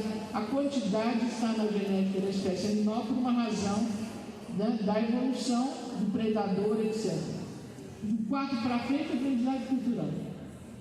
Então, ensinar a tabuada é diferente se for 1, 2, 3, depois se for legal. O que vocês veem aqui é que, nos que está salientado com linha preta e branca, nós temos a área do cérebro para a quantidade 1, cor de laranja ali, vai 2, 3, 4. Imagina isso, nós temos áreas específicas para 1, 2, 3, 4, certo? E quando eu brinco de a galinha do vizinho, bota 1, bota 2, bota 3, e ao mesmo tempo eu faço combinatório, eu estou fazendo o quê? Desenvolvendo essas áreas, eu estou fazendo conexões. As áreas são novas, elas precisam ser desenvolvidas. Percebe? Então, a questão da matemática e seria aritmética na educação infantil é exatamente fazer o trabalho com as quantidades. E aí a gente entra com o algarismo, entra com o alfabeto móvel, ela vai representar o 3 com aquele número 3, ela não precisa escrever o 3, que ela não tem ainda a possibilidade de não espelhar. Ela vai escrever o 3 assim, ó. Ela não é, gente. Em vez de escrever o 4 assim, ela vai escrever ao contrário. Gente, criança consegue espelhar o 2. É uma capacidade. Não é você fazer, eu mesmo, disléxica que eu sou, o 2 eu preciso fazer. Eu espelhava tudo no primeiro ano. Então, veja que nós temos a quantidade na espécie, assim como nós temos, vamos ver agora, pode passar, as figuras geométricas. Isso aqui só para vocês verem rapidamente, esse é o cérebro do bebê quando nasce. Poucas áreas entram em funcionamento, a bicho já tirou. Só entra em funcionamento essas vermelhinhas que estão aí. A visão aqui embaixo, uma pequenininha que está do lado de lá, vermelha, que é a área de perceber rosto humano, né? Que entra em funcionamento na hora que você nasce, né? E que permite exatamente que a gente seja ser social, que a gente busque o outro, e a gente sabe que o bebê prefere voz alegre, né? E que ele vira os olhos sem estar com o rosto fechado, ele prefere sorriso, né? A comunicação humana. Vê que a cultura brasileira tem alguma sabedoria, né, gente? A gente fala tão mal da gente, né? O negócio de sorrir toda hora não é bom. Vamos continuar, se der, né? Pode passar a próxima. Olha lá o cérebro da criança com 9 meses, só mostrando o que eu já falei. Chega com 2 anos, olha a profusão de ligações sinápticas aos 2 anos. É uma coisa incrível. Dos 2 aos 4 vai haver uma poda neuronal. Vai ficar ali aquilo que a criança puder repetir. Olha o currículo da educação infantil. Nós aqui estamos definindo o que né? Então, se eu fico dando desenho mimeografado para ela colorir, não sei o quê, eu já estou cortando um monte de redes neuronais para a imaginação, da curiosidade, certo? Porque eu estou limitando a expressão, a narrativa do desenho dessa criança. Se eu faço aquela cara sem ninguém entendeu nada, porque ela fez um rabisco, essa criança fala, puxa, aí a criança não quer desenhar mais. Aí tem professor que fala assim, e os alunos não gostam de desenhar. Isso não existe na espécie. É aluno que deixa de desenhar, ou deixa de querer aprender a escrever, etc., porque ele já se sentiu um fracasso naquilo, por uma resposta que foi dada para ele. Agora a gente vai ter que entender o que é o desenho, né? Se eu estou olhando esse desenho, pode passar a próxima como uma composição gráfica, se der volta aqui na brincar, vai lá, ali se vai, marca aí, se der a gente volta. Os neurônios de espelho, meu Deus, tanta coisa para falar. Olha aqui, ó, desenho de criança indígena, uma tribo em Bali, na década de 40, que nunca viu papel e lápis na vida deles, nem livro, nem nada, nem escola, nem saber da existência. E aí chega lá um antropólogo, dá lápis no papel, esse é o primeiro desenho que uma criança de 9 anos faz. E aí vocês vão ver que está na genética da espécie. Essa criança faz todas as figuras geométricas, faz paralela, faz sinuosa, faz simetria, representa um fato cultural, que é a dança, de máscaras que fazem parte dessa. Naquela época a gente falava tribo, né? Agora a gente não pode falar mais. Naquela comunidade indígena lá do Bali. E vocês vão ver que com 9 anos essa criança tem toda a perícia, não é isso, gente? Agora vamos ver nesse mesmo grupo, na mesma comunidade, a criança de 5 anos. Olha os 5 anos, na mesma situação. Primeiro desenho que ela faz também em papel. O que eu vejo? Que ela está fazendo quadrilátero, mas ainda não com ângulo reto direitinho, né, gente? arredondado, mas ela está fazendo quadrilátero, está certo, uns 5 anos, você está, né, fazendo a perícia de quadrilátero, né, um retângulo, e outros, né, paralelogramo, etc. E você vai iniciando o triângulo. Vocês estão vendo que para fazer o triângulo, o braço que ela faz assim, ela não vem no traçado só, ela ficou fazendo, não é isso, gente? Fazendo para essa evolução do traçado, ela acontece segundo a genética da espécie. E eu não posso adiantar. E nós estamos adiantando. Querendo que a criança escreva o seu nome com um ângulo, fazendo M, fazendo A, que é um triângulo. Todas as letras maiúsculas, elas têm perícias de ângulos que a criança ainda não tem a capacidade de fazer. Ela faz. Tem curso, no cérebro tem. Como ela precisa catalisar mais neurônio. Por incrível que pareça, a área que está ligada nessa coisa de fazer imagem está do lado daquela de perceber rosto humano. E o que as pesquisas têm mostrado é que essa criança de 4 anos, por exemplo, quando ela vai escrever e ela não tem essa possibilidade, ela usa neurônios da área de perceber o rosto humano do outro, diminui a possibilidade social dela. Nós temos sempre no cérebro um preço a pagar das coisas que acontecem fora do desenvolvimento, né? Então, vocês vão ver que na parte de sinuosa, né, de curva, ela já vai, olha ali aquele boi, parece um boi bombado, tá? Não é isso, gente? A sinuosa já tem maior perícia. Então, essa perícia vai desse bebê que começa com 1 ano e meio, que ele vai estar fazendo, né, aquelas composições gráficas, né, que não são desordenadas, porque a gente que estuda, você vai ver que esse bebê, se você fizer desenho contínuo dele todo dia, você vai ver que tem uma continuidade, né, e ele vai repetindo, mesmo na mesma hora. Pode passar o próximo, né, até adquirir. Isso aqui é com 6 anos, então 5, 6 anos, tem maior perícia no traçado, já, gente? O caminho aqui dos 6 anos está ali naquele limite, naquela transformação. Para chegar no 7, faça o próximo. Olha o 7. Bateu.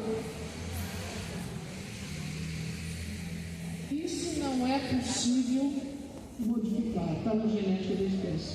Então, desenhar as figuras geométricas planas, saber o que é o quadrado, o círculo, o retângulo, tudo isso, o triângulo, tudo isso é uma espécie. Como eu disse, nas cores, ele percebe as cores. Aí você vai ensinar aqui, não é isso? Por exemplo, quando a criança é bilíngue, ela vai aprender, né? Cor de rosa, ela vai aprender em 2 línguas, o que significa aquela cor, como aquela cor é denominada. Mas a percepção da cor ela tem. Aí tem gente fazendo curso, ele não sabe o que é vermelho e verde. Onde que ele sabe o que é vermelho, verde, amarelo, preto, sei lá, né? É porque ele está tão sério que percebe as coisas, mesmo que ele seja daltônico, ele não vai enxergar o vermelho e verde. Então, nós temos que entender isso, né? Muitas vezes é uma questão linguística, né? E incrível que pareça, é sempre dado, principalmente no Fundamental 1, como um índice de retardo mental. Ele não sabe as cores, ele não sabe as figuras geométricas. Não existe isso, ele sabe. Agora, ele está sabendo corresponder ao que está sendo dado ali, não é isso, gente? Muitas vezes a gente quer que faça percepção de fazer aquelas coisas, de juntar isso com outro desenho, sabe aquele negócio, exercício de livro aqui e tal. Gente, a gente dá toda a coisa para as criancinhas. Se eu fosse criancinha e soubesse que eu sei hoje, eu falava para o professor, não faço. É contra o meu desenvolvimento. Então, pode passar. Então, onde eu falei isso, né, o legado do desenho, né, além de dar o desenvolvimento da parte gráfica da escrita, é a narrativa. Então, a criança constrói a narrativa que vai dar para ela o desenvolvimento da imaginação, os elementos de memória, vai desenvolver o córtex pré-frontal dela, para escrever texto no Fundamental 1, no desenvolvimento do desenho na educação infantil, junto com poder com o corpo dela fazer, representar, brincar, etc. Está claro isso, gente? Isso é tão importante porque a alfabetização está ficando um negócio tão seco no Brasil, tão técnico. Nós estamos tirando o encanto que é a leitura, que é você poder adentrar, não é isso, gente? Aliás, nós estamos com falta disso na própria cultura brasileira, porque quando falo, né? Outro dia eu falei, quase apanhei. Não, mas professor não sei aonde, na Inglaterra, não sei aonde, eu falei, professor dos Estados Unidos, ele é pago para escrever um artigo, não vem falar que o professor brasileiro não escreve. O pessoal dá lá $10 mil, $5 mil para escrever um artigo. Eu quero saber que hora que o professor brasileiro vai ter para, na Alemanha, professor de educação infantil, não, porque a Alemanha é incrível, né, gente? País super desenvolvido, professor de fundamental ganha o dobro do que o professor de educação infantil. O país que inventou a educação infantil. Né? Você vê como é que vão as coisas, né? Mas está mudando lá, finalmente. Então, o desenho é a possibilidade de construir uma narrativa, construir personagem. Né? Então, desenhar todos os dias com 4, 5 anos, nós temos isso, eu vou mostrar aqui, leva a criança a ter acervo de memória para chegar lá e escrever um texto no Fundamental 1, já no primeiro ano, se a gente ensinar sintaxe para ela e parar com essa história de só fazer a parte fonológica. Vamos pôr as outras também. Vamos dividir o tempo. Se não fizer, gente, não vai vir naturalmente, porque não há genética para escrita. De jeito nenhum. Eu sei 5 línguas, escrevo em 5 línguas. Isso não me dá capacidade de dominar a gramática do alemão, que eu estou aprendendo um pouco lá por causa dos meus netos, porque eu preciso de um professor que me ensine a gramática do alemão. Eu não posso adivinhar, nem saber 5 outras línguas alfabéticas. De onde que nós temos essa ideia que vai brotar da criança? Depois fala que é protagonismo. O professor diz e fala para mim, eu viro tudo assim, eu vou deixar de ser professor, não aguento mais, eu não consigo tirar nada da cabeça desse menino. Eu falei, gente, o problema nosso é o seguinte, pôr na cabeça do menino. Primeiro põe, depois nós tiramos. Tem que formar memórias. É tão simples o ser humano. Nós somos assim, se não formar memória, não é, gente. Nós não somos assim. Até para fazer a receita, para fazer as coisas na vida, eu preciso formar memórias. Não é isso? E a gente vê que hoje a constatação é que os anos de formação de acervo de memória estão exatamente nos 6 primeiros anos de vida, pelo próprio desenvolvimento da espécie. Então, vamos ver aqui rapidamente para terminar. Esse aqui é um bebê de 1 ano e meio, fazendo suas composições gráficas. Que a gente não interrompe, a gente não olha, não pergunta o que é, o que você fez aí. Porque eu sou casada com um artista, né? Quem tiver artista, a última coisa que você faz para artista, pintor, é perguntar o que ele pintou ali, o que ele quis aqui. Eu aprendi logo, senão eu não estava casada mais. Porque assim, sabe o que você quis dizer com isso? Não existe essa pergunta para o artista. Eles ficam, né? Eu tenho amigos que são escritores, músicos, fica todo mundo doido da vida, você não pergunta. Porque isso é o que eu fiz, agora você, sabe, é isso que eu tenho a oferecer. Né? A construção do significado é a mesma coisa que criança.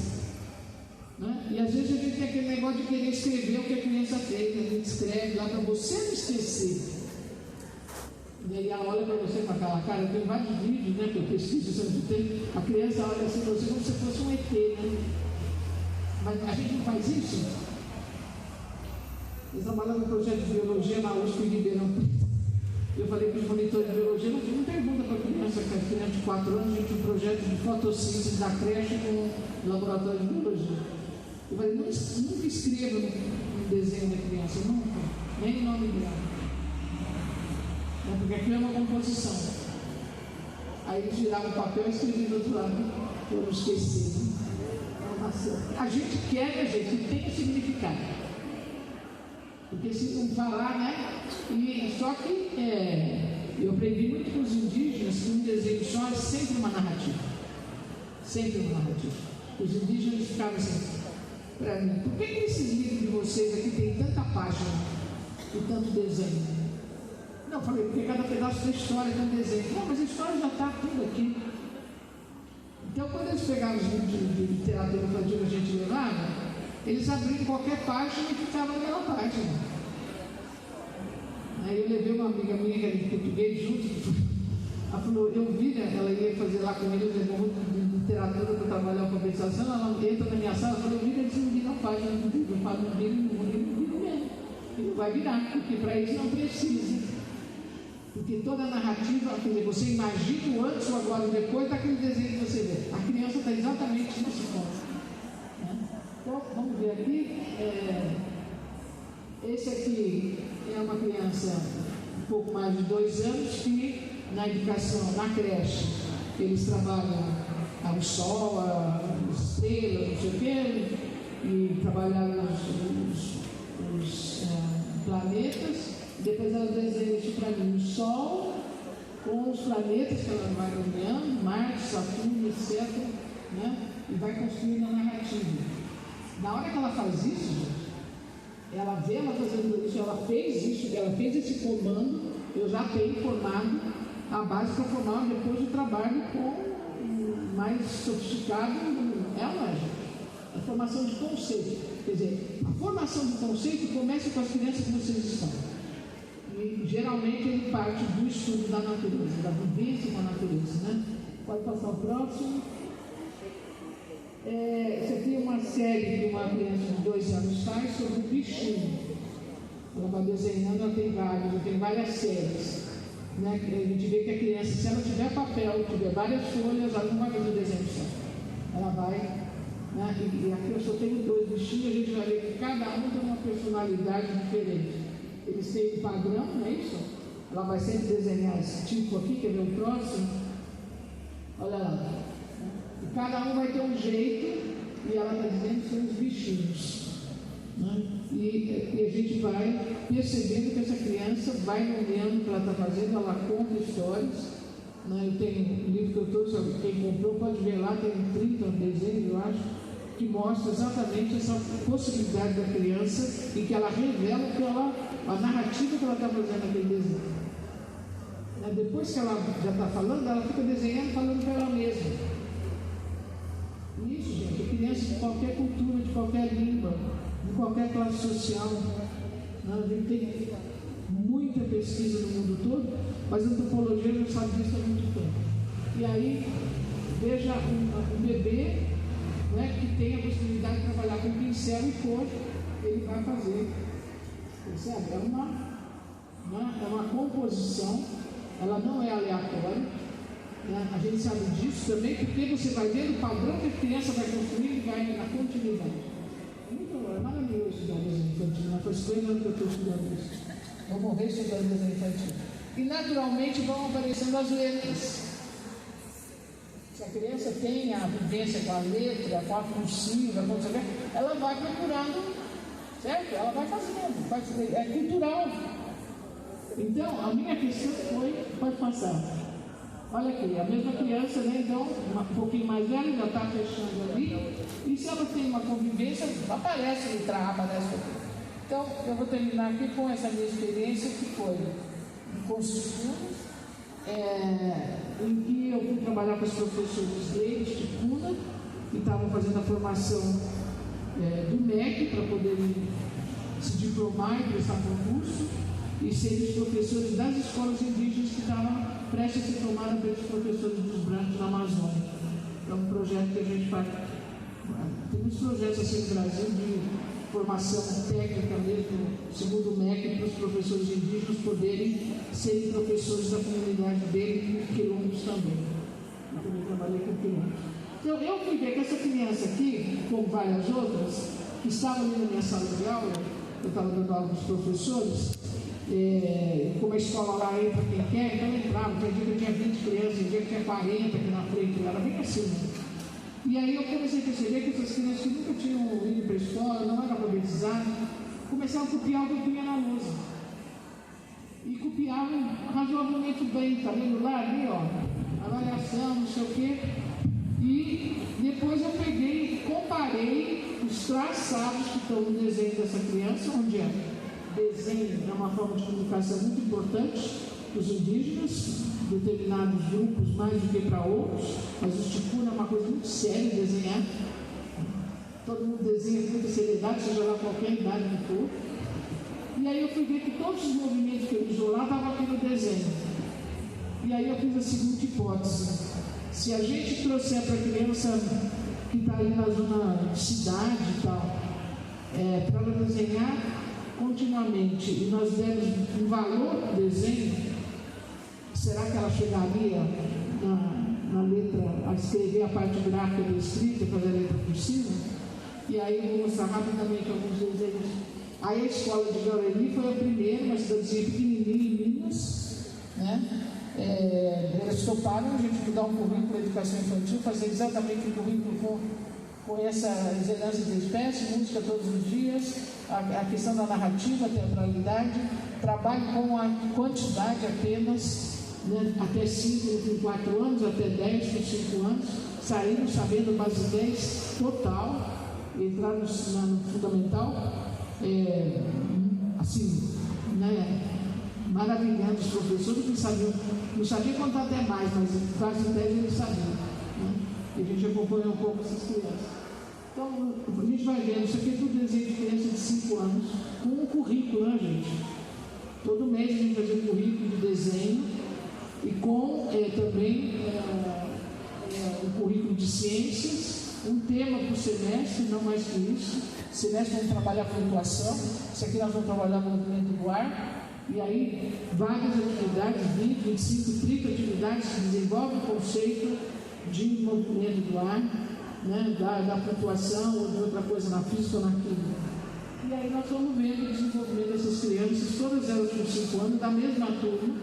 O que a gente viu foi assim, uma profusão de desenvolvimento da imaginação, né, de chegar na perspectiva, sem a gente trabalhar a perspectiva, sem ensinar para eles, né? Olha só, essa questão, né, do equilíbrio aqui entre as figuras geométricas, que vem muito do que a gente fazia de dobradura, de montagem, de coisas da natureza, né, de brinquedos de circular, de madeira, papel, não sei o quê. E, pode passar, tinha criança assim, a gente brincava muito, isso aqui parece um Picasso, isso aqui parece, né, porque isso aqui desenhou um boto de um traço só. E quando a gente pegava da turma toda, a professora deu história do boto, cada uma era uma concepção. Tinha assim, criança que fazia um monte de elementos, viu Amazonas, o fundo escuro, o mais claro lá em cima, boto pulando, boto nadando, isso aqui. O outro chega e faz isso aqui, ó, um boto, né? Aí que nós vamos ver a profusão de ideias que o ser humano é capaz. É muito bonito isso. E crianças de classe popular, gente, de situação socioeconômica muito baixa, com pouquíssimos elementos na própria cidade e na própria rede, muito pouco material, muito pouco. Então, pode passar o próximo. Isso eu gosto mais, né? O minimalismo dessa criança de desenhar, depois de brincar com o negócio de galinha lá que a professora fez, desenhou isso daí. E pode o próximo. E aí não está dando para ver aqui, infelizmente, aqui embaixo. Quando eles foram para os 6 anos, logo no começo do ano eu fui na turma deles, no primeiro ano. Nós nunca trabalhamos escrita. Mas aí eu queria saber, será que eles chegaram em alguma coisa? Desenhando todos os dias. Eles manipulavam o alfabeto móvel. 4 anos, 5, 7 minutos por dia. 5 anos, 10 a 15 minutos por dia. Manipular porque o cérebro aprende pelo movimento, pelo tato, pela visão, certo? Então, é um recurso que nós usamos muito para poder fazer o mapa das letras do cérebro que você precisa fazer, principalmente com crianças do Fundamental 1, que viram muita televisão, que estão com miopia, que estão com problema de foco. Então, a gente já aborda já para entrar com a imagem das letras a partir do tato, do movimento fazer o movimento da letra aqui, na farinha, andar no chão, coisas que se vocês forem nos países europeus, vocês estão fazendo normalmente, nunca deixaram de fazer. O Brasil deixou de fazer, mas os outros países não, a gente continua fazendo tudo isso. E aí, todas as crianças, eu escrevi na lousa, o gato ia, né, peguei o gato, porque tem que descer o G, não é isso? Subiu o T, o ponto final. Absolutamente 100% das crianças fizeram na letra cursiva, sem nunca ter escrito antes, sem nunca caligrafia, né? Nós estamos usando muito isso desde então, há muito tempo. E aqui eu só vou terminar mostrando um texto de uma criança de 7 anos, na possível, que foi ensinada todas as dimensões da linguagem, né? 1 ano de alfabetização, dá para fazer isso aqui. Né? Eu tenho centenas de exemplos de professores que fizeram isso, e que é o que acontecia na escola há 40 anos atrás, em que a gente era alfabetizado até outubro e recebia o primeiro livro de leitura, né? A gente escrevia com a cursiva. Então eu gosto de trazer isso porque é para mostrar qual é a possibilidade da criança, a possibilidade do ser humano. Então não é nada complicado todas as crianças chegarem, porque a gente tem 100% das crianças nessas escolas fazendo isso aqui no mês de novembro, quando começaram a alfabetização em fevereiro. Eu podia trazer aqui muitos outros exemplos, meu tempo acabou, mas eu queria deixar isso com vocês. A possibilidade é muito grande, não é isso? Está na espécie.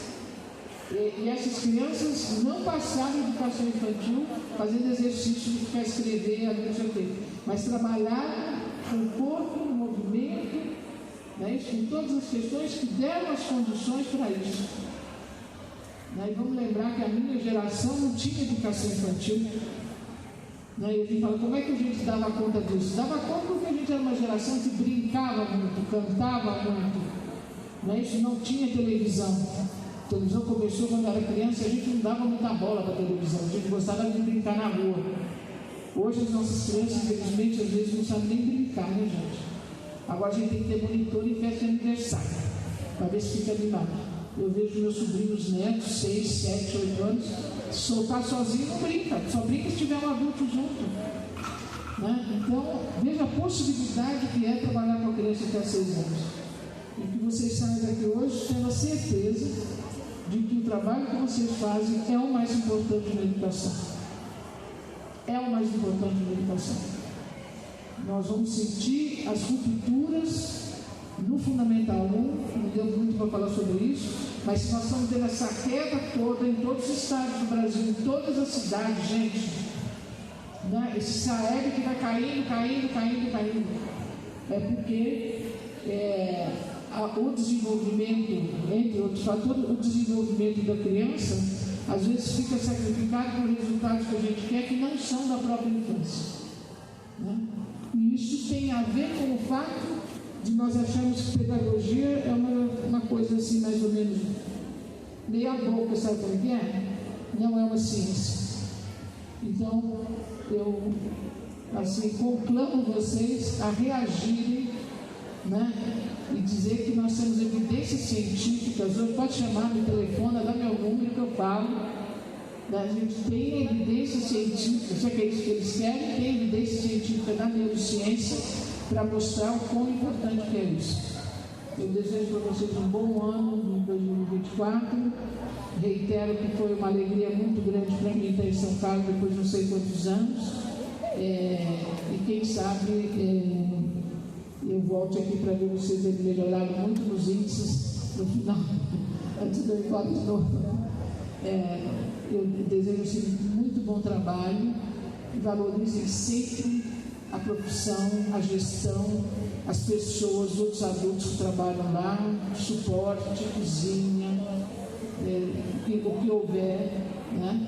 Porque é o conjunto de adultos que formam essas crianças. Eles estão atentos, não deu para falar, eles têm os neurônios espelhos, eles estão atentos, eles estão aprendendo com todos vocês. Um bom ano, boa sorte e muito obrigado por isso.